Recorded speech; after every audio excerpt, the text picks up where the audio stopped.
अस्सलामुअलैकुम बिस्मिल्लाहिर्रहमानिर्रहीम अल्लाहुम्मा सल्ली अला मुहम्मद व आलि मोहम्मद। डियर ऑडियंस, आप यकीनन खैरियत से होंगे। आज हम बात कर लेंगे रेसिप तैयब अर्दोगान की लैंडस्लाइड विक्ट्री को लेकर।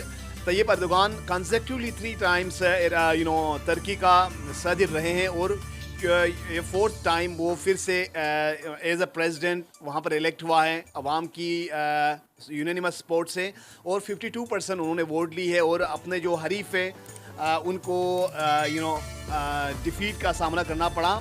उनका जो हरीफ है उसका नाम है केमाल, या उनका अपोनेंट कमाल किलिक दारोगलो। उनके साथ बड़ा ये सिवियर कॉन्टेस्ट हुआ। इसमें बड़े हजीमत का मुश्किलात का सामना करना पड़ा Recep Tayyip Erdogan, because he was already popular among the mob, among the masses. That's why he has won the election but not with huge margin. उन्होंने पहले राउंड में 48% लिया, बाद में जो सेकेंड राउंड था 28 मई को हुआ उसमें उन्होंने 52% लिया, विच वॉज मैंडेटोरी।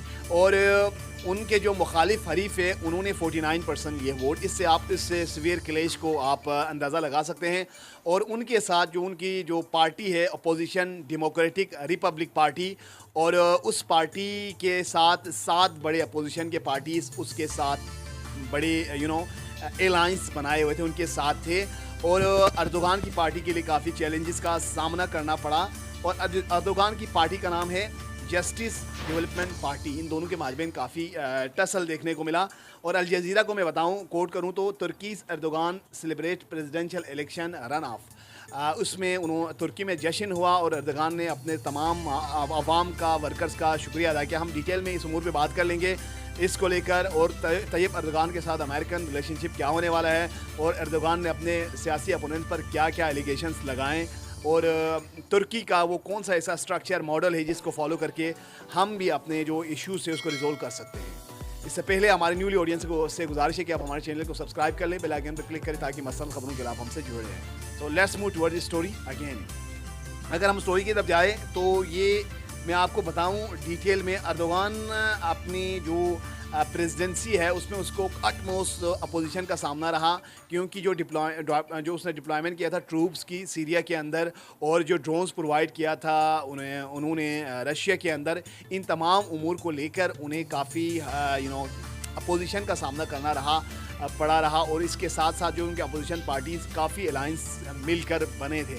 और तैयब अर्दोगान जब कामयाब हुआ तो उन्होंने बताया आवाम के साथ, God willing we will be worthy for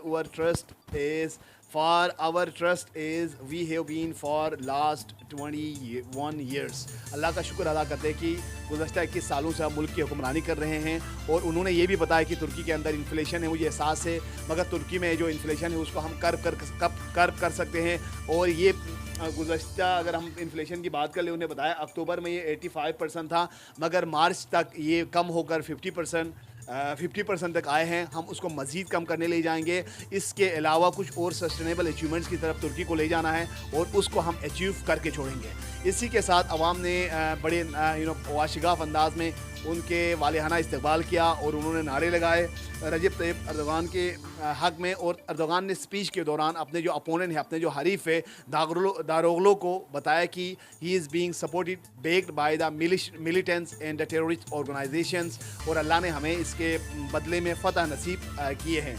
और तुर्की की जो हम बताएंगे कि अब रजब तैयब अर्दोगान अब तक कंसेक्यूटिव इलेक्शन जीतने में क्यों कामयाब है, वो क्यों पॉपुलर है, तो इसलिए पॉपुलर है कि उन्होंने Turkey was the economic situation in Turkey after the inception was just like that of Pakistan.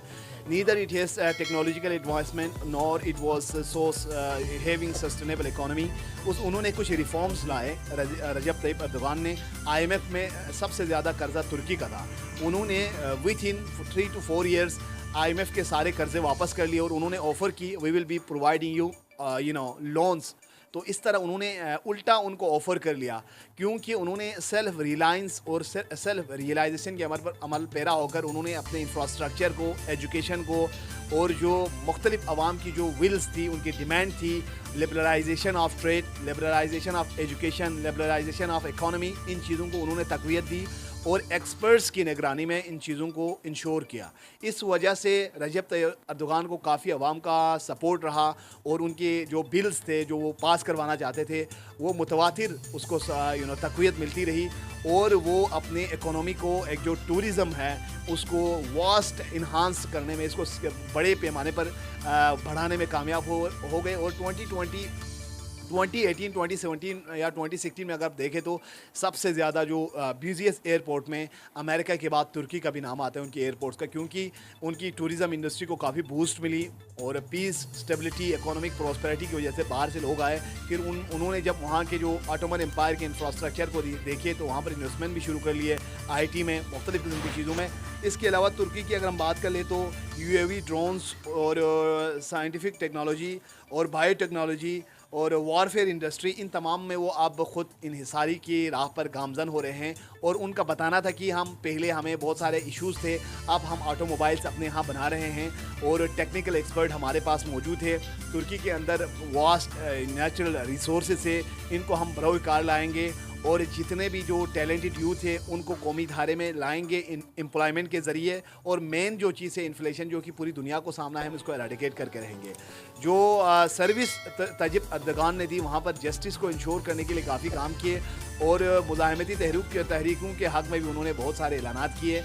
इस वजह से तुर्की अब एक प्रॉस्पेरिटी की राह पर गामजन है और अमेरिका की काफ़ी सपोर्ट के बावजूद उसके जो अपोजिशन पार्टी है वो उसे हार का सामना करना पड़ रहा है और दो की फाइट बड़े टसल रहा है। और जब से तुर्की को रिबेलियन एक्ट का, मिलिट्री कू का सामना रहा है, अवाम ने उनको बड़ी सपोर्ट की है। सारे अवाम टैंकों के नीचे वो लेट गए और तैयब अर्दोगान को सपोर्ट, जो फतहुल्लाह गोलन जो उसके गोलान है उसके ख़िलाफ़ अर्दोगान का साथ दिया। इस वजह से तुर्की डिस्पाइट बहुत सारे क्रिटिकल स्टेजेस पे आने के बावजूद अब भी प्रोस्पेरिटी की तरफ गामजन है और आने वाले दिनों में भी ये जियो पॉलिटिकल इम्पैक्ट से जो ग्लोबल पॉलिटिक्स के ऊपर काफ़ी असरअंदाज होने जा रहे हैं, क्योंकि तुर्की को लेकर अमेरिका की काफ़ी कंसर्न है, इसराइल की भी काफ़ी कंसर्न है और ये जियो स्ट्रेटेजिक लोकेशन को लेकर काफ़ी पॉलिटिक्स के ऊपर, पूरी दुनिया के ऊपर इसका असर पड़ता है। तो तुर्की as being an Asian country, being an western country, दोनों में आते हैं, यूरोपियन और एशियन में, तो इसकी काफ़ी असर रसूख है। और इस हवाले से अमेरिका के इंटरेस्ट ये होता है कि वहाँ पर अपने एक्स्ट्रा पिक बिठाई जाए जो कि अमेरिका के वहाँ पर चले। और रिसेंटली जो तुर्की में ज़िलज़िला आया और अमेरिका के ऊपर ये भी इल्ज़ाम आयद किया गया, उन्होंने हार्प टेक्नोलॉजी का इस्तेमाल किया और तुर्की के अंदर ज़िलज़िला लाए, जहाँ से रजब तैयब अर्दोगान के लिए बहुत हज़ीमत का सामना करना पड़ा और हज़ारों लाखों की तादाद में लोग मर गए, मगर इसके बावजूद अर्दोगान कामयाब हो गए।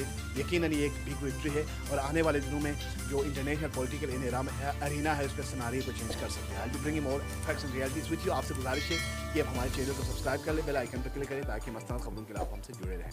Thank you for watching my channel. Take care. अल्लाह हाफिज़।